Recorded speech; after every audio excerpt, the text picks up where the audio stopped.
alaikum, barkamu da sake kasancewa a wannan channel din namu mai suna Algaita Media Tv. Idan kun kasance ku sababbin zuwa ne a wannan tasha tamu, kada ku manta da danna mana subscribe da ƙararrawa domin samun shirye-shiryenmu.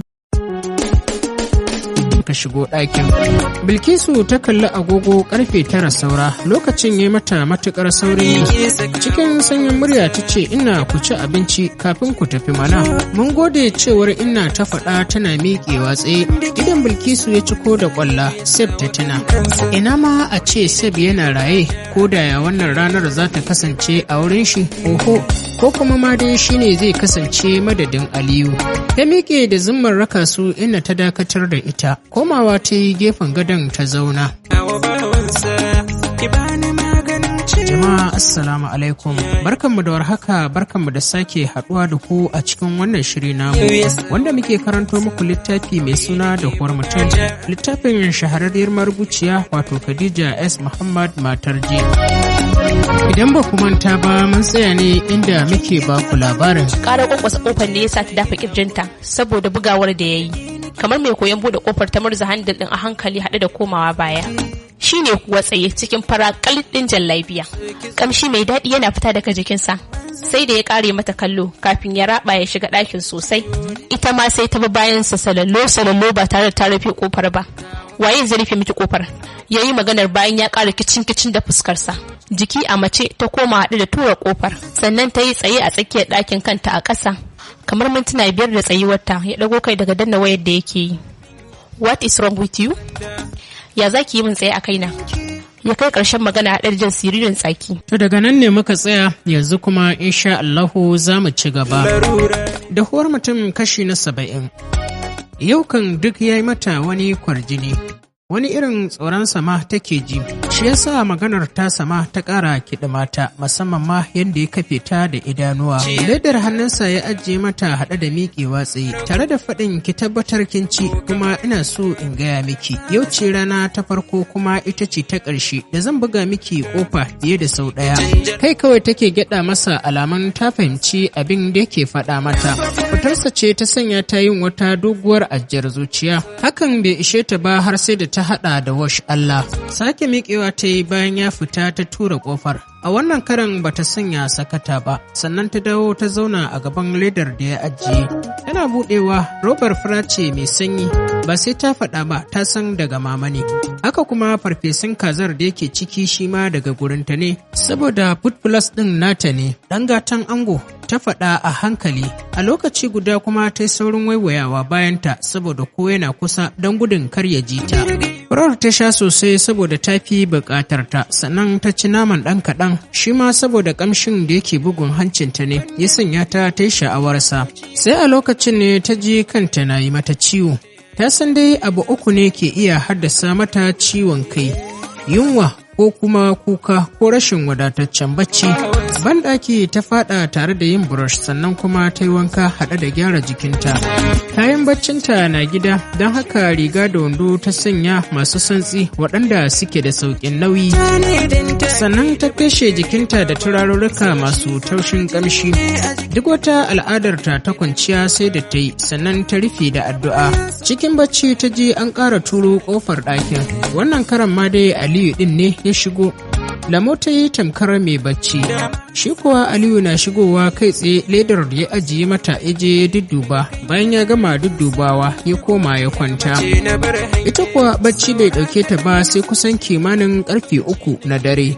Sai shayin bacci tare da Aliyu irin haka, amma bata taɓa jin abin bambarakwai ba irin na yau. Wannan dalilin ne sanya baccin ya gagare ta. Ba Bilkisu ce kawai bata yi bacci ba, hatta shi kansa Aliyu bai yi wani wadataccen bacci ba. Dama ya kwanta a ɗakin ne don gudun kada wani abu ya same ta cikin dare, gashi ɗakin babu kowa. Shi yasa ana kiran sallar asuba Aliyu ya fice. Ko da ya dawo masallaci ma bai koma ɗakin ta ba, sai ya wuce ɗakinsa. Kasancewar bacci bai ɗauke ta ba sai wajen asuba. Wannan dalilin ne sanya bata farka ba sai kusan karfe 7:30 na safe. A firgice ta farka daga baccin da take yi tare da kai idanunta gurin da Aliyu ya kwanta, sai dai ko mai kama da shi babu a gurin.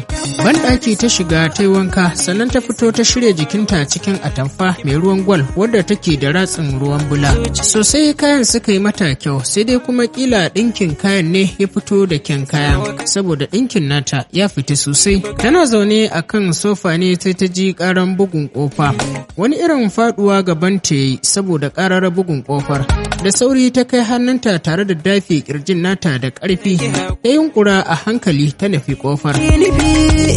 Duk tunaninta Aliyu ne, amma ga mamakinta sai ta ga Samira tsaye, hannunta riƙe da wani babban tire. Suka zuba wa junansu idanu suna kallon junansu tamkar zakaru masu shirin faɗa. Sannan daga bisani Bilkisu ta karɓi tire ɗin da yake hannun Samira tare da faɗin nagode.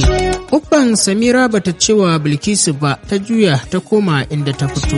Ba jimawa Samirar ta ƙara dawowa. A wannan karan kayan shayi ta miƙawa Bilkisun, gwangwanin madara da kuma bambita da kwafi da kuma siga. Nan ma Bilkisu godiya ta kuma yi, sai dai Samirar bata tanka mata ba, ta juya ta kuma tafiya abinta. Kan sofa ta kuma komawa ta zauna, ta zira wa kayan idanu tana kallon su. Farfesun kayan ciki ne, sai kuma chips da kwai da kuma biredi, sai kuma plus ɗin shayi. Chips ɗin kawai ta ci da shayi, ta kuma komawa kan kujera ta kwanta.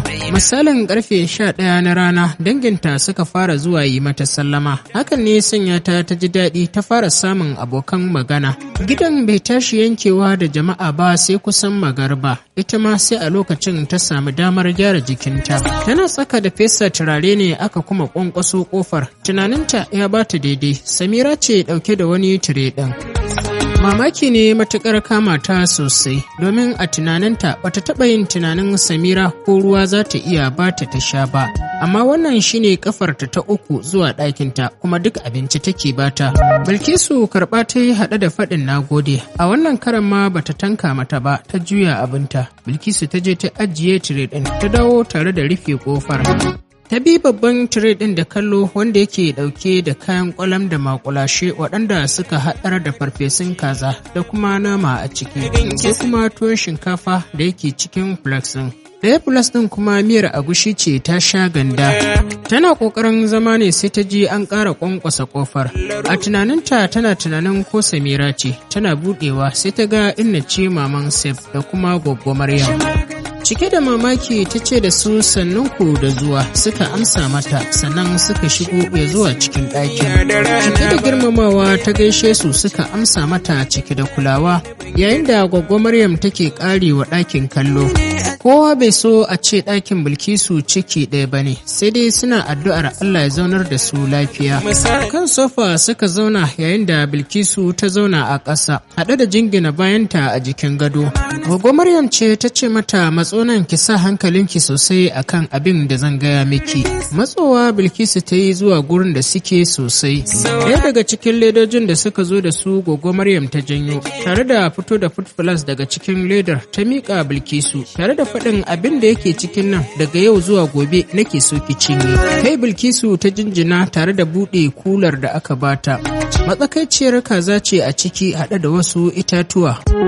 Haka Gwaggo Maryam ta rika fito da kayan ɗaya bayan ɗaya tare da yi mata bayanin yadda za ta yi da dukkanin kayan da suka kawo mata. Ta yi mata bayanin duk yadda za ta yi amfani da su, sai da Bilkisu ta maimaita mata dukkanin bayanin da ta yi mata, sannan ta gamsu cewa Bilkisu ta gane bayanin da take mata. Zama Gwaggo Maryam ɗin ta gyara, sannan ta ce mata, wa Bilkisu kamar ba amarya ba ko kunshi babu. Bata fuska Bilkisun ta yi, bata ce komai ba. Kina ji na? Kai Bilkisun ta jinjina mata alamar duk macen da ta yi aure ba ta da kishiya, to tamkar tana kwance a kan gadon uwarta ne. Ballantana ke kin sanya taki kishiyar take, ba mu ce ki raina ta ba ko kuma ki yi mata rashin kunya.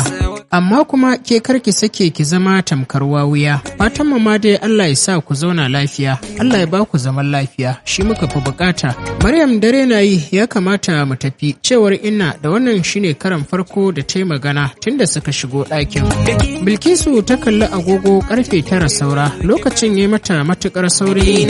Cikin sanyin murya ta ce, Inna ku ci abinci kafin ku tafi mana. Mun gode, cewar Inna ta faɗa tana miƙewa tsaye. Idan Bilkisu ya ciko da ƙwalla, Seb ta tuna. Ina ma a ce Seb yana raye, ko da ya wannan ranar za ta kasance a wurin shi, oho, ko kuma ma dai shi ne zai kasance madadin Aliyu.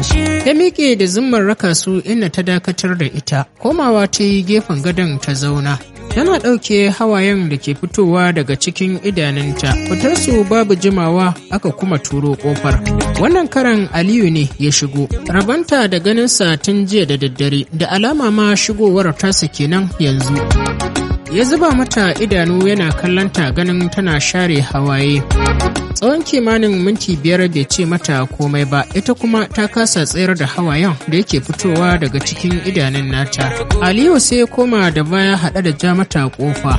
Ita ma sai ta faɗa kan gado haɗe da sake kukan sosai. Daga jiya zuwa yau ji take tamkar a ce mafarkin auren kawai ta yi, ba auren aka yi ba.